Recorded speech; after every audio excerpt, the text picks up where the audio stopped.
देख रहे हैं खबरों का डबल डोज 1 और 11। आपके साथ हूं मैं नेहा बाला। नमस्कार, आपके साथ मैं हूं मीनाक्षी कटवाल। और मुंबई पहुंच गई है सीबीआई की टीम। एक्शन वहां पर शुरू भी हो चुका है। खबर यह है कि सीबीआई की टीम सुशांत के स्टाफ रहे नीरज को पूछताछ के लिए लेकर गई है। डीआरडीओ के गेस्ट हाउस में सुशांत केस के गवाहों से पूछताछ की जा रही है। इसके साथ ही फोरेंसिक टीम ने भी अपना काम शुरू कर दिया है। नीरज ने ही सुशांत को उस दिन जूस दिया था।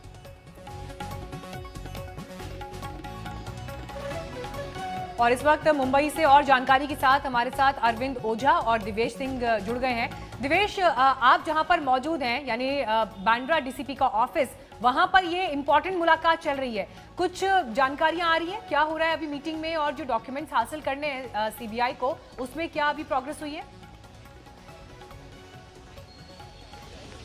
जी, आपको बता दें कि कुछ ही देर पहले सीबीआई की जो टीम है वो सीबीआई अफसर नुपुर के साथ यहाँ पर पहुंची है और अभी वो मुलाकात कर रहे हैं डीजीपी अभिषेक त्रिमुखे से।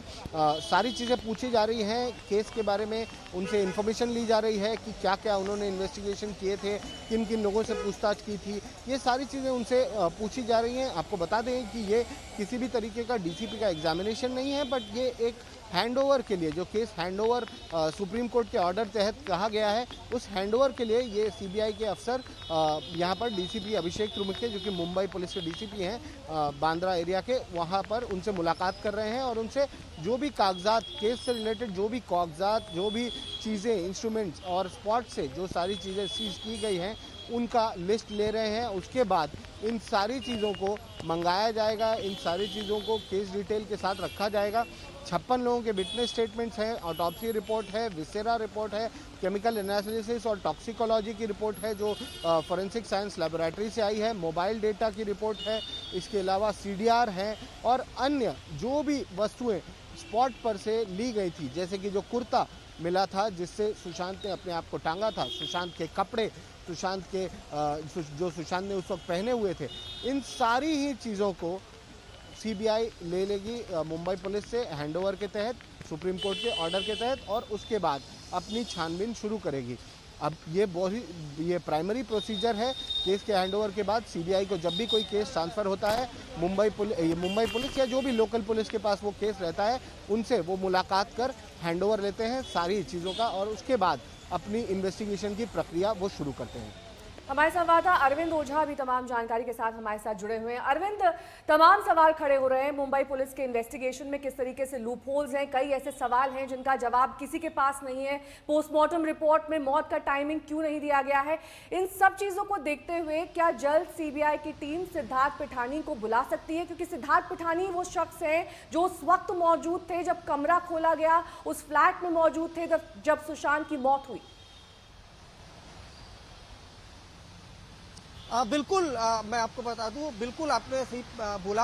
अब सीबीआई की टीम खासकर उन लोगों पर सबसे पहले नजर बनाना चाहती है, उनसे पूछताछ करना चाहती है जो उस वक्त जब सुशांत की जो बॉडी है पंखे से लटकी हुई मिली थी फ्लैट के अंदर, उस वक्त जो लोग मौजूद थे उन सबसे पहले पूछताछ करना चाहती है। और शायद यही वजह है कि हमने तस्वीरें भेजी भी हैं। गेस्ट हाउस में जो नीरज कुक है उसको लाया गया है और उससे पूछताछ की जा रही है। 161 सीआरपीसी के तहत उसका बयान दर्ज होगा। सीबीआई उसका बयान फिलहाल दर्ज कर रही है और बहुत मुमकिन है कि 164 यानी मजिस्ट्रेट के सामने भी उसका बयान दर्ज करे। जो इन्वेस्टिगेटर हैं उनको लगता है कि अगर इस मामले में कुछ फाउल प्ले है तो जो कुक है उसको पकड़कर उसको आसानी से तोड़ा जा सकता है, क्योंकि उसने दावा किया था कि जूस उसने ही दिया था सुशांत को। हालांकि विसरा रिपोर्ट में ये तमाम चीजें हैं वो सामने आ भी जाती हैं कि कोई शख्स अगर मरता है तो उसके कितने घंटे पहले तक उसने क्या खाया था, क्या पिया था, ये तमाम चीजें विसरा रिपोर्ट में आ जाती हैं। लेकिन उस घर के अंदर क्या हुआ था, क्या कुछ चल रहा था, वो जानकारी नीरज जिससे पूछताछ चल रही है वो सीबीआई को देगा।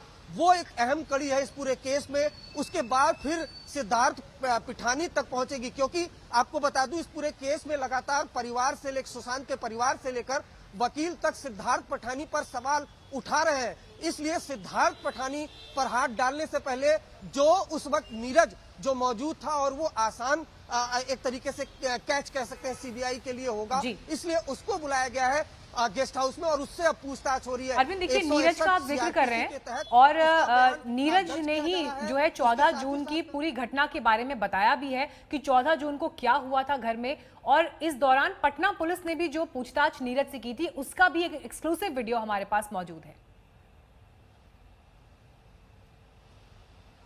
14 तारीख को ये जो हादसा हुआ तो उसके पहले क्या हुआ वो हम नीरज आपसे जानना चाहते हैं कि 13 तारीख को क्या हुआ। 13 तारीख को कुछ नहीं हुआ। 13 या 12 तारीख को से मैम चली गई थी, तो मैम सबको म्यू बोल के गई थी ध्यान रखना। बाकी सर के दिमाग में पता नहीं क्या था, हमें भी नहीं पता। फिर हमारा काम क्या है, सर को खाना पीना पूछना है टाइम टू टाइम, क्या चाहिए सर क्या नहीं चाहिए, वो हमारा फ़र्ज़ है कि नहीं। बाकी हम और चीज़ नहीं पूछते कि सर किस तरह की प्रॉब्लम है, ये चीज़ हम सर से कभी बात नहीं करते, है ना। तो हमने सर से खाने पीने के लिए पूछा, जो शेफ ने उनसे पूछा सर आपने कुछ खाया भी नहीं तो खाने के लिए क्या किया जाए, 13 तारीख की बात है। तो उन्होंने बोला मुझे कुछ नहीं, मैंगो शेक खाना। तो मैं मैंगो आम नहीं थे तो मैं फटाफट गया मार्केट में, आम मैंगो लेके उन्हें मैंगो शेक बना के दिया। तो उन्होंने कहा ठीक है मैं गुड नाइट सोने जा रहा हूँ। ओके, तो सर 13 तारीख को सो गए थे। तो 14 को मॉर्निंग को 14 जून को वो 6 बजे उठे थे। उस दिन मेरा टाइम क्या था, मैं 7 बजे उठता था, फिर आधा घंटा मैं डॉगी को वॉक करा के लेके आता था। तो 6 बजे उठे थे, थोड़ा उन्होंने शायद थोड़ा वॉक किया होगा इधर उधर जैसा भी। तो फिर वो आए 8 बजे के आसपास, तो मैं उनके गेट से सफाई कर रहा था। तो सर बाहर निकले जैसे गेट से, बिल्कुल हैप्पी मूड ठीक था, इतना भी वो नहीं था, थोड़ा मतलब इतना भी सीरियस नहीं थे, इतना भी खुश नहीं थे, ठीक ठाक माइंड में। हाँ, तो सर ने मेरे को बोला नीरज मुझे ठंडा पानी ला के दो। मैंने कहा ओके सर। मैं फटाफट भागता हुआ गया, मैं ठंडा पानी लेके आया, ठंडा पानी उनको दिया। देने के बाद सर ने पानी पिया, तो जस्ट मुझे गिलास दिया। तो देने के बाद बोला सब ठीक है ना, मामला नीचे। मैंने कहा हाँ सर सब कुछ ठीक है। ओके, हल्का फेस में स्माइल दिया। तो उसके बाद वो रूम पे चले गए। उसके बाद मैं नहाने धोने जो है सफाई पे करने चला गया। फिर उसके बाद 10 साढ़े 10 बजे के आसपास जो है ब्रेकफास्ट के लिए जो है खाना बनाने वाले साहब वो पूछने के लिए चले गए कि ब्रेकफास्ट और क्या लोगे आप। तो सर ने बोला मैं थोड़ा नहीं नारियल का जूस लूँगा, नारियल पानी लूँगा और थोड़ा ऑरेंज जो भी जैसा रहेगा वो मुझे जूस दे दो, और साथ में थोड़ा बनाना देना बोला। तो वो जो शेफ है वो तीनों लेके गए ट्रे में।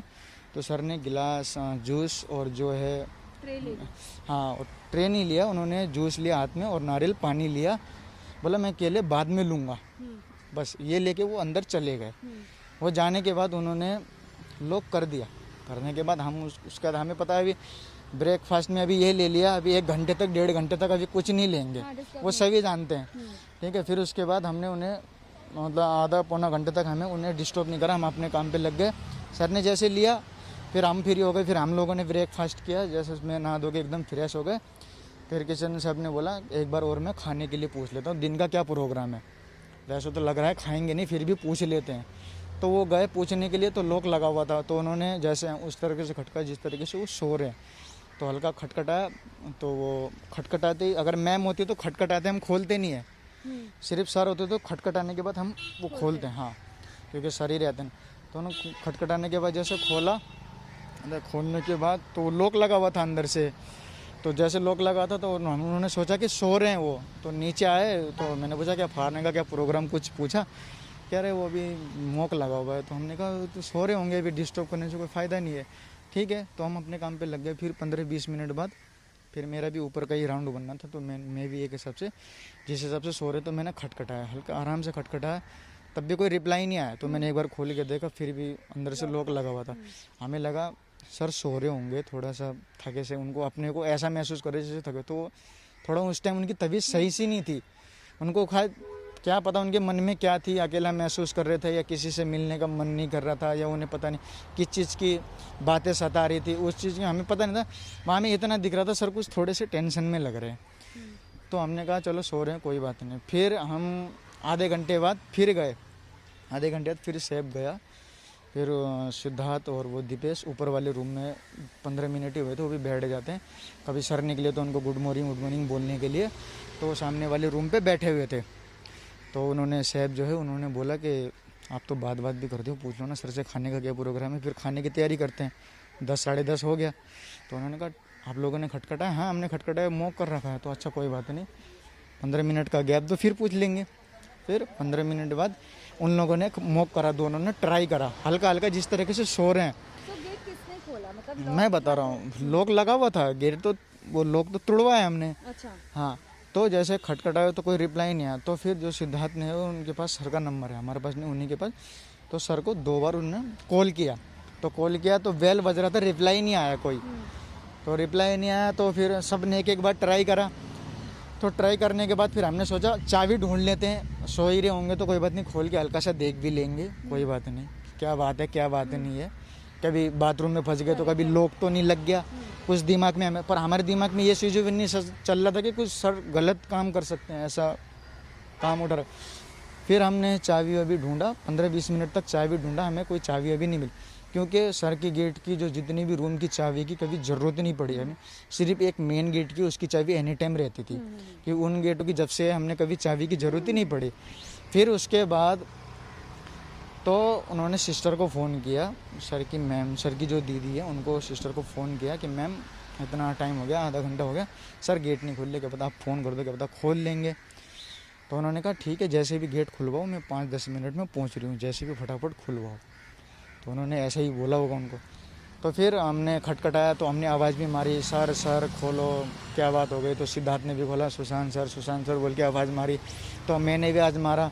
तो हमें ज़्यादा आवाज़ मारते हुए थोड़ा सा डर सा लग रहा था कि सर डिस्टर्ब ना हो जाए। हमें तो यही लग रहा था कि हाँ, हमें तो यही लग रहा था कि सर सोए ही हैं। तो फिर उनकी सिस्टर आ गई? अभी सिस्टर नहीं आई थी, मैं बता रहा हूँ, अभी तो वो खोलने के बाद। तो ये पूरी बातचीत आपने सुनी जो नीरज ने 14 जून को क्या हुआ था उसका पूरा घटनाक्रम बताया। लेकिन इस बीच आपको हम ये भी अपडेट दे दें कि सीबीआई जो है आज वो डीसीपी बांद्रा के ऑफिस पहुंची है और डॉक्यूमेंट्स लिए जाएंगे उनसे, यानी मुंबई पुलिस का जो इन्वेस्टिगेशन अब तक करा, पोस्टमार्टम रिपोर्ट, जिन बड़ी बड़ी हस्तियों से पूछताछ हुई उस पूछताछ में क्या सामने आया, इसके अलावा जो बाकी क्राइम सीन से जो भी सबूत मिले या पुलिस का जो इन्वेस्टिगेशन रहा उसके ऑफिशियल डॉक्यूमेंट्स आज सीबीआई ले रही है। लेकिन दूसरी तरफ सीन को रिक्रिएट करने की भी कोशिश की जाएगी। दिवेश हमारे साथ मौजूद हैं इस वक्त और साथ ही अरविंद भी जुड़े हुए हैं। दिवेश, ये बताइए कि जो टीम अभी वहां पर मौजूद है, कितना समय उनको यहाँ पर ये मुलाकात करते हुए हो गया है, और जो जो डॉक्यूमेंट्स हासिल करने हैं, क्योंकि ट्रांसलेशन भी एक अहम इसमें मुद्दा रहेगा, मराठी में है डॉक्यूमेंट्स इन्वेस्टिगेशन के। जी, आपको बता दें करीब 30 मिनट होते चले हैं जब सीबीआई की टीम डीसीपी बांद्रा के ऑफिस में दाखिल हुई और डीसीपी बांद्रा से उन्होंने मुलाकात शुरू की है। इस बातचीत में वो सारी चीज़ें पता करने की कोशिश करेंगे इनफॉर्मल तरीके से, क्योंकि ये किसी भी तरीके का एग्जामिनेशन नहीं है, ये सिर्फ हैंडओवर के लिए ये मुलाकात की जा रही है डीसीपी से, जो सीबीआई के अफसर हैं उनके। पर एक इनफॉर्मल बातचीत होगी कि क्या लग रहा है, कैसे केस में मुंबई पुलिस ने इन्वेस्टिगेट किया, क्या क्या इन्वेस्टिगेशन अब तक हुआ है, क्या क्या एंगल्स थे जो अभी प्रोब करना बाकी था जिस पे सीबीआई ध्यान दे सकती है, तो इस बारे में पूछताछ की जा सकती है। और जो भी एंगल लाइन ऑफ इन्वेस्टिगेशन पर, करीब 7 लाइन ऑफ इन्वेस्टिगेशन थी जिस पर मुंबई पुलिस ने अपनी इन्वेस्टिगेशन की थी, जिसमें जो नेपोटिज्म का एंगल था, चाहे फाइनेंशियल डिस्ट्रेस का एंगल था, राइवलरी का एंगल था, बिजनेस राइवलरी का एंगल था, और अन्य जो भी एंगल्स रहे जिन लाइन पर इन्वेस्टिगेशन हुए, उन सारे ही चीज़ों को फिर से प्रोब किया जाएगा। एक फ्रेश इन्वेस्टिगेशन सीबीआई अपने तौर पर करेगी। हम फिर से बताना चाहेंगे कि ये केस जो सीबीआई ने अपने इन्वेस्टिगेट कर रही है वो के सिंह द्वारा रजिस्टर की गई पटना में एफआईआर, जिसमें रिया पर धोखाधड़ी, चीटिंग, 420 फ्रॉड और इसके अलावा एबेटमेंट टू सुसाइड, आत्महत्या करने के लिए प्रवृत्त करना, और करीब 15 करोड़ ठीक का है दिवेश, आप बने रहे हमारे साथ। अरविंद ओझा हमारे संवाददाता हमारे साथ जुड़े हुए हैं। अरविंद, अभी तक मुंबई पुलिस की तफ्तीश हो चुकी है, कई मामलों में अभी जारी है, ईडी अलग पूछताछ कर रही है, सीबीआई आज से पूछताछ शुरू कर चुकी है।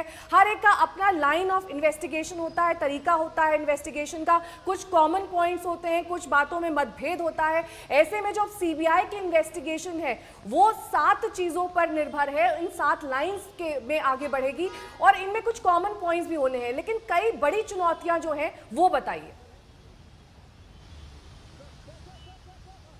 देखिए, कई बड़ी चुनौतियां हैं। जैसे सबसे बड़ी चुनौती है, हालांकि कैपेबल भी है, लेकिन सबसे बड़ी चुनौती है उस क्राइम सीन पर जाना जहां सुशांत की बॉडी पंखे से लटकी मिली हुई थी। अब वो घर खाली हो चुका है, बेड वहां से हटा दिया गया, सब कुछ साफ हो चुका है।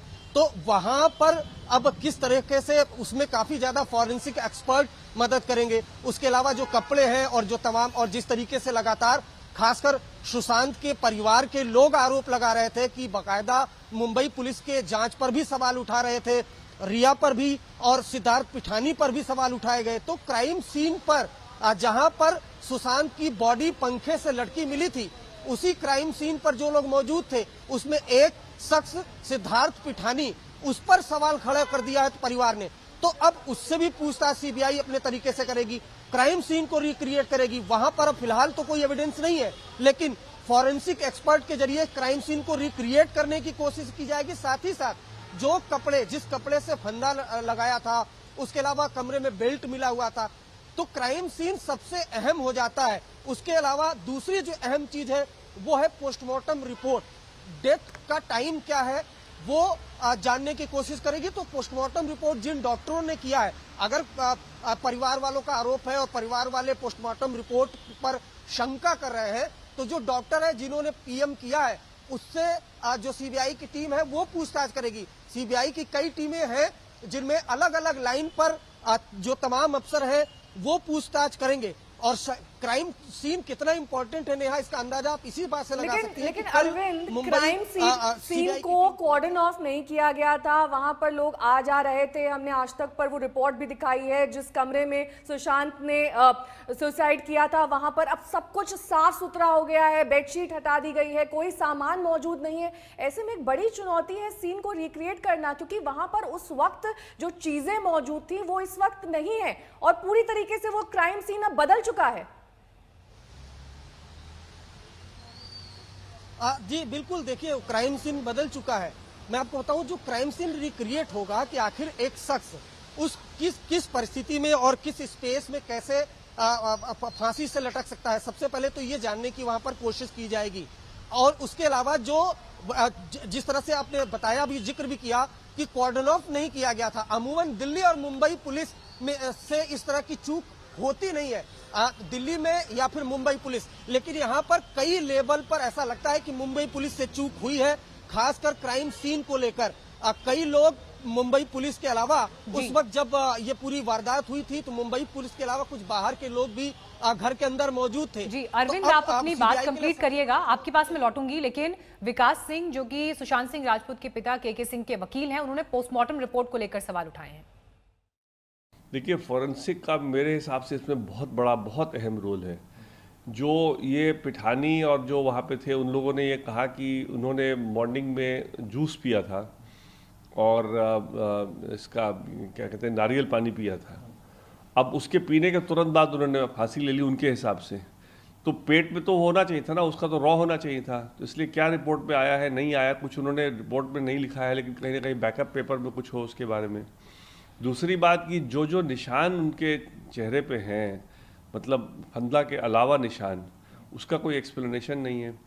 तीसरी बात कि छानबीन की जाएगी उन फॉरेंसिक के डॉक्टर्स से कि टाइम ऑफ डेथ क्यों नहीं डाला उसमें पोस्टमार्टम रिपोर्ट में, क्योंकि टाइम ऑफ डेथ जो है वो बड़ा क्रूशियल हो जाएगा इसमें अगर टाइम ऑफ डेथ इनका अगर निकला है कोई 10 घंटा पहले का, तो ऑब्वियसली ये जो सर्वेंट बोल रहे हैं कि जूस पीने निकले तो सब झूठ है बिल्कुल। तो इसलिए ये सब बहुत सी अहम बातें हैं जो कि फॉरेंसिक अगर अभी भी उसकी ठीक तरह से उसकी पूरी तहकीकात की जाए और उसको एक एक्सपर्ट नज़रिए से देखा जाए तो। फिलहाल यहाँ रुकना होगा, छोटे से ब्रेक के लिए फौरन होंगे हाजिर, आप देखते रहिए आज तक। नमस्कार, मैं हूं अंजना ओम कश्यप। हमें उम्मीद है ये वीडियो आपको पसंद आया होगा।